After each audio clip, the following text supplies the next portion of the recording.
बिस्मिल्लाहिर्रहमानिर्रहीम। अस्सलामुअलैकुम। सिरात.e.मustaqeem Saudi news channel में आप सबको खुश आमदीद कहा जाता है। सऊदी वज़ारत दाखिला की जानिब से एक ब्रेकिंग न्यूज़ शेयर की गई है कि मखसूस अफराद को सऊदी अरब में डायरेक्टली फ़्लाइट्स के ज़रिए लाया जाएगा। सऊदी वज़ारत दाखिला की जानिब से अहम तरीन जो इतलात शेयर कर दी गई हैं, जिसमें कई हज़ार गैर मुल्की अफराद को फ़ायदा होगा। अब ये दीगर ममालिक से बरास्ता करते हुए यानी कि वाया करते हुए नहीं आएंगे, बल्कि सऊदी अरब में आने के लिए इन्हें अब किसी मुश्किल का सामना नहीं करना पड़ेगा। डायरेक्टली फ़्लाइट्स लें और सऊदी अरब में आ जाएं।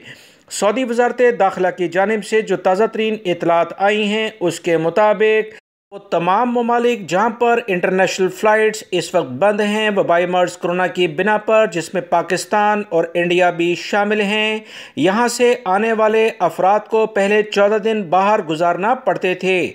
अब ये बराह रास्त सऊदी अरब में आ सकते हैं। इसमें तमाम यूनिवर्सिटियों, कॉलेजों में, स्कूल्स वगैरह में जो गैर मुल्की अफराद उस्ताद हैं, टीचर हैं, प्रोफेसर हैं, या किसी भी लैब या टेक्निकल एजुकेशन लेवल पर जो भी पेशा वराना तरबियती इदारों में काम करने गैर मुल्की अफराद हों, चाहे वो किसी भी मुल्क से उनका ताल्लुक़ हो, मगर जिन ममालिक में वबाई मर्ज़ कोरोना की बुनियाद पर पाबंदियाँ लगी हैं, वहाँ से अब वो डायरेक्टली फ़्लाइट्स लेकर आ सकते हैं।